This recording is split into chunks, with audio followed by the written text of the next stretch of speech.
Hi, I'm Christina, and this is a book review of The Memory Police by Yōko Ogawa. So this was originally published in 1994 in Japanese, and then it was translated into English by Stephen Snyder in 2019, and then it was shortlisted for the International Booker Prize in 2020. It is a science fiction dystopian book with hints of magical realism, and I really enjoyed the concept of this one. And I've given it 3 stars overall. So our main character is an unnamed woman of an unknown age, living on an unknown island, somewhere we assume in Japan. And she writes books for a living, she writes novels. Sadly, her mother and her father have both passed away, and she lives alone in this big house, and she mainly writes novels. And this book centralises on 3 main characters. We have our main unnamed woman, and then we also have her editor, and he's referred to as R, so he's also unnamed. And then we have a person who is her friend, and he's referred to as the old man. So nobody actually is named, and none of the places are named. It is an island in what we assume to be Japan.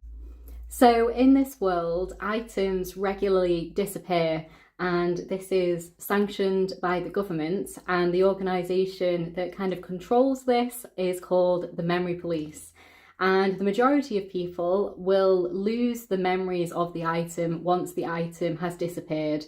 And it seems as though that's the majority of people. So in the very beginning, smaller items like ribbons and bells start disappearing, and then everybody will lose knowledge of that item. So for example, nobody will really know what a ribbon is or what the purpose of a ribbon is. And if they were to see and touch a ribbon, no memories would be evoked and they wouldn't really know what it is. But there's also a group of people who retain the memories, and those people are being persecuted by the Memory Police. Essentially, they are hunted down, they are found, and then they are taken away. We don't 100% know what happens to them once they are taken away, but generally speaking, people are never heard from again. One of the people who didn't lose their memories was her mother, and she is one of those people who does lose her memory, so it looks as though it isn't a genetic link in terms of who retains memories and who loses memories. But if you do retain your memories, you are a threat to the Memory Police, the organisation, and you are a threat to their society at large. Their idea is they want to disappear items, and then all knowledge of those items completely disappears. So in the beginning, it is things like bells and ribbons and more kind of innocuous items such as that. And then it builds gradually, and things like birds start disappearing, and fruit, and then novels and lots of other different things. And then it progresses even further. And I'm not going to say what kind of things start disappearing, because I think that's half of the fun of the book, seeing how this is going to build. Because obviously in the beginning we are losing things such as ribbons and bells, which aren't hugely important as such. You could still live your life without a ribbon, for example. It won't make a massive impact on your life unless, for example, you sold or made ribbons for a living. But generally speaking, most people could live a life without a ribbon. But when we start taking things away, such as birds and fruits and things later on build even further, that kind of changes the society as a whole. And it's also kind of showing how people kind of accept these things in these kind of societies. So I think it is a discussion on how people are willing to accept massive changes in their lives when governments impose certain things on them, and how people sometimes just kind of go along with things and ideologies that aren't right and aren't okay, but they just kind of learn to live with that. So as well in this story, as she does write novels, we are also reading the novel that she is writing at the same time. So she's writing a story about a woman who is learning to be a typist, and then she essentially loses her voice to the typewriter. And once the typewriter is broken, she cannot communicate at all. She's lost her voice, and she's been essentially abused by the man who is teaching her to be a typist. And we follow along that story and read it throughout this main narrative. And obviously it's another discussion on losing things. And I think another interesting part of it with the memory aspect of it is really focusing on how nostalgic certain memories are and how certain items can take you back to a place and a time. One of the things that does disappear is perfume. So for a lot of people, this sense of scent can definitely be very nostalgic. You might remember the certain perfume you wore at a certain time in your life, or it might remind you of a certain person in your life. And yeah, I think that's very, very nostalgic. And lots of other items, of course, can be nostalgic too. And once you start taking people's memories and kind of ripping those memories away from people as a whole, obviously in terms of a big brother kind of thing, that we're controlling not only what you say, but we're also controlling what you think and how you can remember the world around you. So yeah, I really enjoyed the concept of this book, but I didn't quite enjoy the execution quite so much. So in theory, this could be a 5-star read for me because it's everything I love about a dystopian story, and it is written very, very well. The only thing I would say is I'm not sure I liked where the story ended up going, in the sense there's lots of elements of magical realism, which wasn't really what I was expecting. I was hoping for more kind of pure science fiction and look at this dystopian world and this dystopian organisation and the government and see where it's going to go.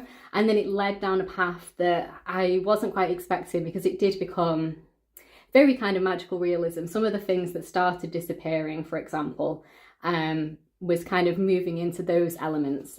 So yeah, I enjoyed it. I'm glad that I read it, and I'm going to give this one 3 stars. She does write really, really nicely, and I absolutely love the concept of this story. I think it's a brilliant, brilliant concept. And I also really enjoyed the characters.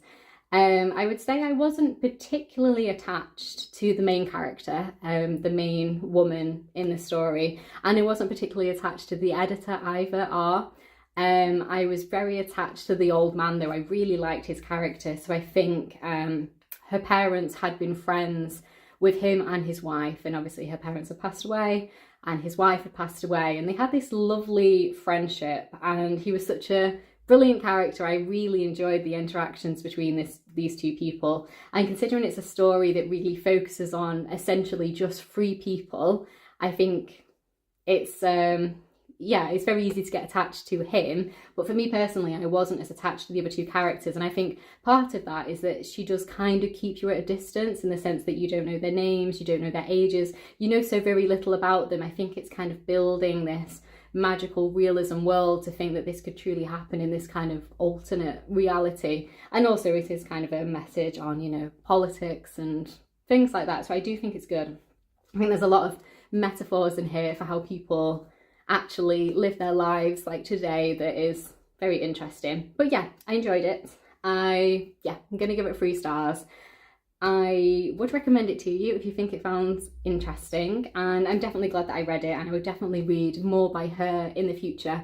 It's just the kind of elements of the story, it went into a way that it went in a direction that I was hoping it was going to go into other directions, and I was also hoping that it would explore more thoroughly the reasons behind why the memory police are doing this and why the government is doing this, when there isn't so much an explanation on why. I don't think that's the point of the story. She's not trying to tell you this is why this has happened and this is this. She's trying to set a world and give you a scenario and then make you see how you feel about it. And watching all of these characters just kind of quietly accept small changes to their lives initially, like the loss of a ribbon, for example, but then towards the end, the loss of huge things to everybody in a society and to everyone individually too. And just the way it builds, I think it was very interesting, but it's not quite where I thought it was going to go. So yeah, I enjoyed this one. I'm going to give it 3 stars, and I would definitely read by her again. So thank you so much for watching. If you have read this book, I would love to know what you thought of it down in the comments below. And if you have any other kind of books that you think are in a similar vein to this, similar themes that I might enjoy, definitely let me know. This is one of those things where I went into this and I was like, the concept is amazing, it's absolutely right up my street, and then I was enjoying it as I was reading it, but then about 3/4 of the way through, when I saw where it was going, I was like, oh, it's not quite what I was hoping from the story, which is more of a me thing than a book thing. Obviously, I thought we were doing something else than we did. But yes, if you have any more recommendations for books with similar themes, or books which are also translated from Japanese, then definitely let me know. Okay then, I'll see you in my next one.